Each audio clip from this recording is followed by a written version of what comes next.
My name is Noah Sinclair, and today I stand amid the relics of a once sacred world, a world reduced to silent corridors and brittle goodbyes. I remember when my heart knew only the warmth of my grandmother's undying love, a love so intensely pure that nothing else in my life could ever compare. But as I arrived at her funeral, that sanctuary of love was replaced by a landscape of cold indifference. The day was draped in a muted grey, the sky weeping a quiet rain that blurred the edges of an already sombre afternoon. The funeral home, with its imposing, faded grandeur, echoed with the soft murmurs of grieving relatives' faces that wore their grief like a mask, but offered nothing more than evasive glances and shallow consolation. As I moved through the polished marble corridors, every measured step resonated with the hollow rhythm of a heart breaking anew. Here was the very place where I was expected to mourn, yet it felt more like an arena of abandonment, each echo a stark reminder of the love I had lost and the family I had never truly known. I recalled the countless afternoons spent at my grandmother Evelyn's side, her gentle laughter and tender caresses that made the world feel safe and whole. In stark contrast, the muted interactions from those around me on this day only underscored my isolation. The subtle glances exchanged by my family, the way their eyes avoided my own silent consensus that I was not meant to be a part of their grief, their memories, or their future. In that moment, as the final strains of her favourite hymn faded into the oppressive air, I felt the crushing weight of solitude. Her love had insulated me from a lifetime of neglect, yet without it, I was adrift, clinging to echoes of a past that promised warmth long gone. In the midst of this sea of indifference, I realized with raw clarity that my grief was mine to bear alone.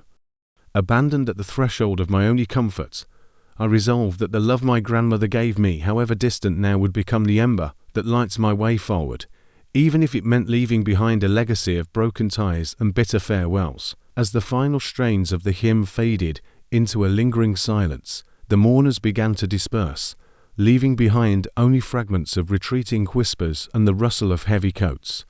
I stood alone at the edge of the desolate corridor, feeling the weight of every indifferent glance and every dismissive gesture. Where I had once sought solace in kinship, their parting eyes now confirmed the unspoken truth. I was an exile in my own family. One by one, they retreated into the shadows of their private sorrows. A curt nod, a slight turn of the head, even a barely concealed sigh, each movement carved a deeper wound into the remnants of my fragile hope. In that moment, the cold finality of their actions became painfully clear. The very people who should have provided a sense of belonging had, with deliberate detachment, severed the last thread tying me to a life I thought was mine. The echo of their footsteps and the hollow quiet left in their wake wrapped around me like an oppressive shroud. I felt as if I were standing on the edge of a vast, uncaring abyss, where the warmth of my grandmother's love, the only genuine connection I had ever known, was now all that remained to fight back the encroaching darkness. The loneliness was not just a feeling. It was a tangible, crushing presence that marked this day as the moment my past was irrevocably rewritten. In that raw, unrelenting instant, I recognized that I had been expelled from a life I had silently believed to be my anchor. With every beat of my heart, I vowed that the love I once received from Evelyn would illuminate the path forward, even if it meant venturing into a future where I had to reconstruct my identity from the ruins of betrayal. I still remember those sunlit afternoons in the old kitchen, where every moment with my grandmother Evelyn felt like a gentle embrace. The air was always alive with the warm, tangy aroma of freshly baked bread and apple pie scent that would forever whisper of her love. I watched her skilled hands work magic with flour and butter, patiently guiding my clumsy attempts as I helped mix the dough over soft strains of an old vinyl record, playing a lullaby I could never forget. Our quiet laughter mingled with the rustle of paper and the clink of a cherished silver spoon, a family heirloom passed down through generations, its polished surface holding secrets of our shared past. These simple acts of baking were rituals of love, each ingredient and every measured gesture encapsulating a world where I was both seen and cherished. There were long moments spent seated at her time-worn wooden table, where she gently unraveled the stories of our lineage. Her voice, tender and resolute, conveyed wisdom that went beyond the mere recounting of events. It felt like every word was a promise of protection, a reminder that I was always safe in her presence. In the hum of that familiar kitchen, with its soft light filtering through lace curtains, I absorbed the comfort of her unspoken affection, the gentle touch of her hand on my shoulder in moments of uncertainty, the way she would lean in as if to share a secret only between us. All of these impressions have been etched into my heart. Yet, as vivid as these memories are, they carry with them a bittersweet reminder. In the fullness of my recollections, the contrast grows ever starker. While my grandmother's unconditional warmth lit up those cherished afternoons, the rest of my family had long remained distant and indifferent. Their absence in these intimate moments underscored a painful emptiness of void that made her love all the more precious and all the more unattainable. In the soft echoes of that kitchen, I now see clearly that her nurturing care was not just a shelter, but a light that illuminated what was missing from every other hollow gesture in my life. I remember the chill of early mornings when the house felt cavernous, a vast space where my voice echoed into emptiness. I would sit at a worn kitchen table, missing the warmth of connection as the rest of the family busied themselves with trivial chatter. My small hands would reach out for comfort, a gentle stroke of a cheek or a kind word, but the sympathy I longed for was reserved only for those deemed worthy. In those moments, my need for care went unmet, and I learned that in a world governed by favoritism, I was destined to be overlooked. One memory remains particularly searing: a quiet afternoon when I mustered the courage to ask my older sister for help with a school project. Instead of the reassurance one might expect, she offered me a sharp, dismissive remark that cut deeper than any shouted word. Her voice, icy and definitive, crystallized the painful truth that I was different, that my struggles were insignificant in the glare of her perfection. At that moment, my first crack in self-worth appeared. It was as if an invisible line was drawn, marking me out as undeserving of the love that naturally came so easily to others. In the muted exchanges of indifferent smiles and sidelong glances from my parents, I discovered another lesson: that love, when rationed and selectively given, can create a lifetime of fearful longing. Each unreturned cry for attention, every silent rebuke, fortified my conviction that the world beyond my grandmother's gentle embrace was a realm where trust was a dangerous gamble. Yet even in these harsh realities, the memory of my grandmother's unconditional care shone in a secret beacon, a soft lullaby amidst a clamor of neglect. Her loving presence was the only salve to my unspoken wounds, a quiet sanctuary that made the cruelty of the others all the more glaring. In these fractured years, while the echoes of carelessness and favoritism carved scars into my tender self, my grandmother's warmth became my only refuge. Her love taught me that there was a softness in the world, even if the rest of my family had only to offer cold indifference and fleeting neglect. This bittersweet duality, her light against their shadows, etched a lasting lesson that sometimes the most genuine affection exists in the quiet corners of memory, far removed from those who taught me to fear, love, and trust. After the mourners had long since retreated into their private sorrows, I found myself wandering through the silent, dim corridors of the house, seeking remnants of a past that once promised solace. In my grandmother's modest study, its walls lined with faded portraits and the weight of unspoken history, I discovered a tucked-away compartment. In her desk, carefully, with trembling hands, I unfolded a series of old letters and a sealed document, fragile witnesses to secrets meant to shatter years of hopeful delusions. The yellowed pages, written in a delicate yet definitive hand, spoke of alliances built in secrecy and decisions made behind closed doors. Each sentence revealed the cold, nurtured. They spoke of favors, grudges, and the final testament that subtly undermined my rightful place in our shared legacy. It was as though the ink on those pages conspired to rewrite my entire existence. The gentle affirmations of love I'd known in her embrace drowned beneath a tide of meticulously orchestrated betrayal. Before I could allow the shock of that discovery to falter, a firm, unyielding voice cut through the silence. Aunt Margaret emerged from the shadows, her eyes glinting with an unrepentant chill. "Noah," she said, the single syllable laced with finality. "Enough of these foolish pursuits. You are no longer welcome here." Her tone carried the weight of a verdict, every inert syllable echoing in the hollowness of the room, if sealing my fate with each measured word. In that decisive moment, all that I once believed about family, the soft legacy of unconditional love, was brutally stripped away, replaced by the stark cruelty of calculated exclusion. As her words reverberated against the cold stone walls, the fragile remnants of my grandmother's warmth and cherished memories seemed to flicker and fade. The romanticized image of a family that once might have embraced me was now revealed as an intricate tapestry of neglect and betrayal. The sting of that truth ignited a tumultuous mix of grief, anger, and a desperate yearning for self-understanding. The betrayal was not just an act of disavowal, it was a shattering of the only reality in which I was ever truly loved. In that charged turning point, as the echoes of dismissal faded into silence, I realized that this wound would be the impetus for a new beginning. It was time to abandon the remnants of a family legacy built on calculated cruelty and to embark on a journey of self-inquiry and reclamation. I resolved that the love my grandmother had bestowed would fuel my transformation, a luminous ember against the overwhelming dark of betrayal, and guide me toward a future defined not by the scars of the past, but by the fierce light of my rediscovered self. I leave behind the stifling familiarity of my past and embark on a solitary journey through the streets of my childhood, a pilgrimage to the sacred spaces where my grandmother's love still lingers. I find myself drawn once more to the modest home where her gentle smile and comforting hum once filled every corner. Standing before its faded door, I pause, heart pounding in anticipation and trepidation.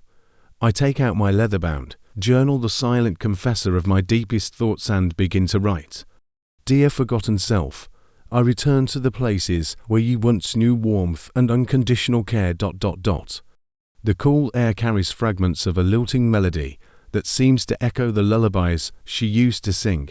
The sweet perfume of blossoming jasmine in her once beloved garden enfolds me in memories of tender afternoons spent baking at her side, moments when laughter was shared, and every stroke of her gentle wisdom painted a picture of hope and belonging.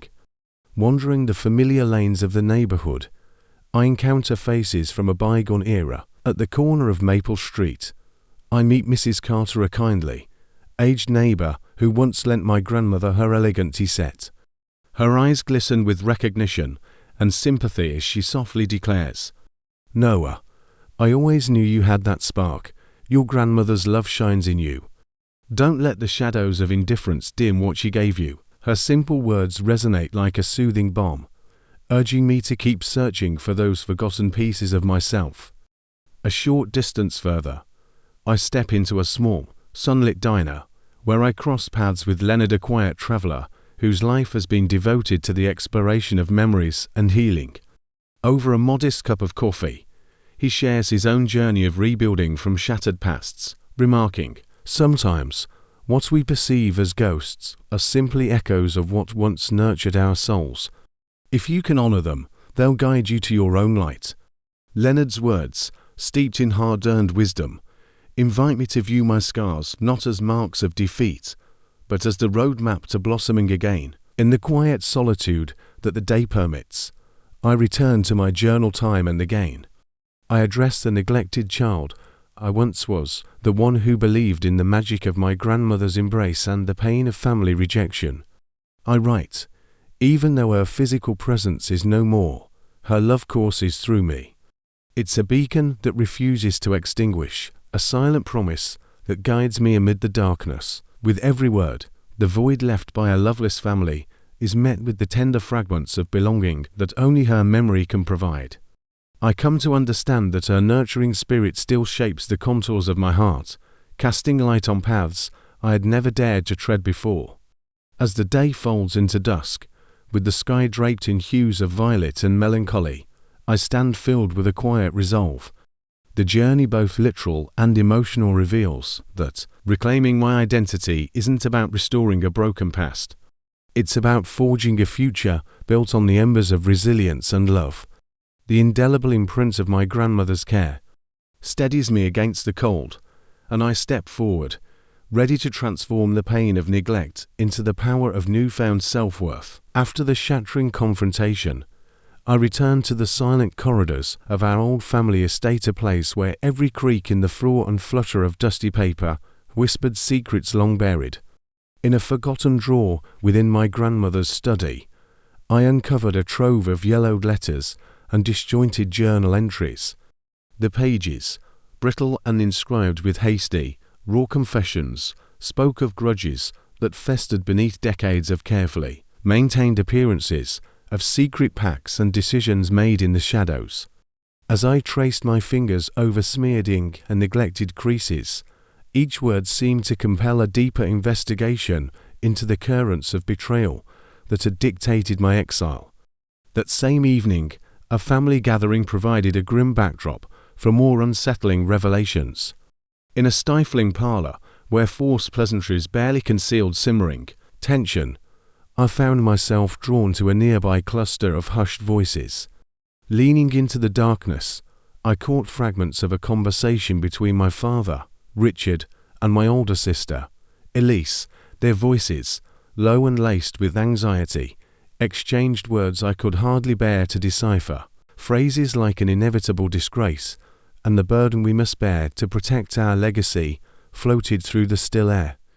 Each terse comment hinted at long-standing resentments and dark secrets, suggesting my exclusion was not the result of a passing whim, but a meticulously orchestrated strategy to preserve a family image tainted by ancestral guilt.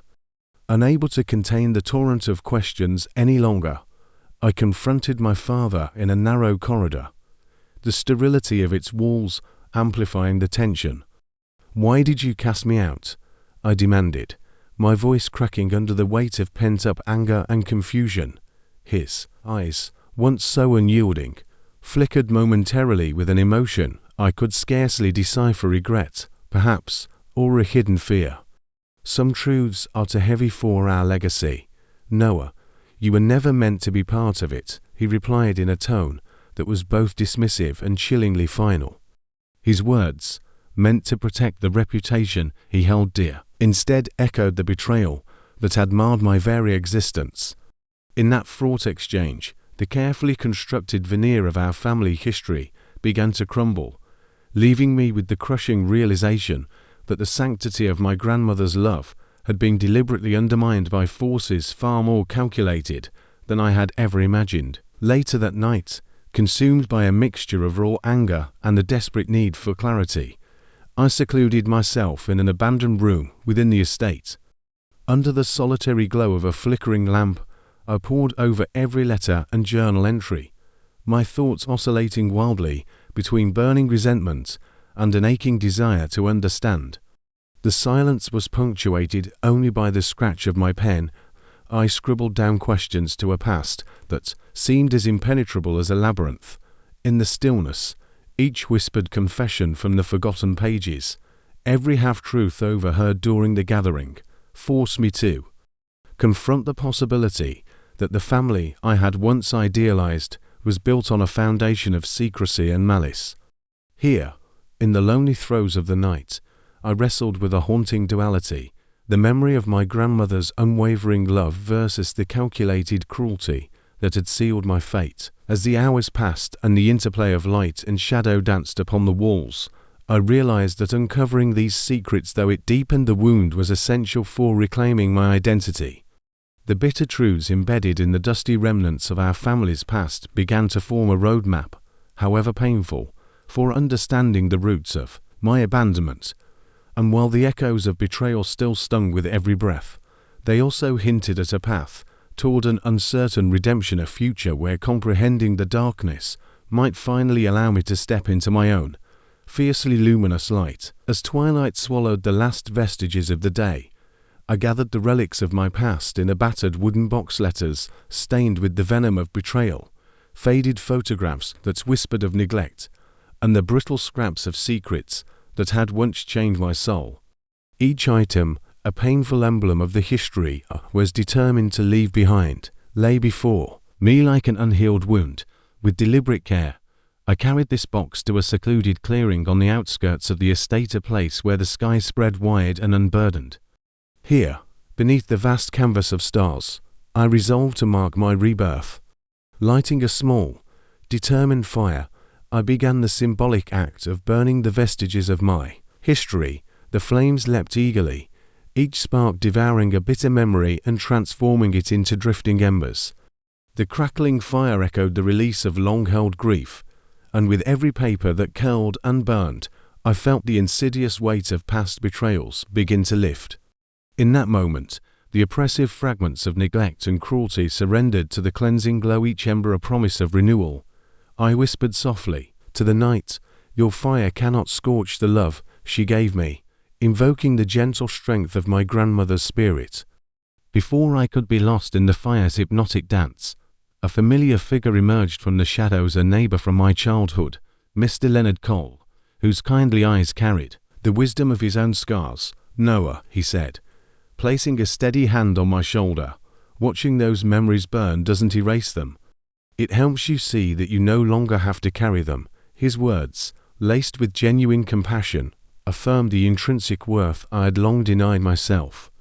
A brief smile broke through the heaviness of the night, a silent validation that I was worthy of love and capable of transformation. In the aftermath of that cathartic ritual, I retreated to a quiet hillside where the soft murmur of the wind and the distant call of night birds set the stage for introspection. Taking out my cherished journal once more, I addressed the voice of the lonely child I once was, a voice cradled in the memory of my grandmother's tender embrace. I wrote, "Grandmother, your wisdom was the bedrock of my soul. Even though you are gone, your love is the beacon that guides my rebirth. I will no longer let the bitter shadows define me, for your light lives eternally within." With every word, her gentle counsel reshaped my identity, revealing that the courage and compassion she instilled in me were seeds destined to blossom into my future. That night, beneath the watchful eyes of a starlit sky and the metaphorical flames of my past, I embraced the clear, fierce truth. I was not the sum of my scars, but the architect of a new tomorrow. In reclaiming the remnants of my identity, I had transformed them into the very tools of my empowerment, a silent vow that her love, far beyond the tangible, would illuminate every step of my journey forward. The old mansion loomed under a turbulent sky. I made my way back, a final step toward settling scores with the ghosts of my past.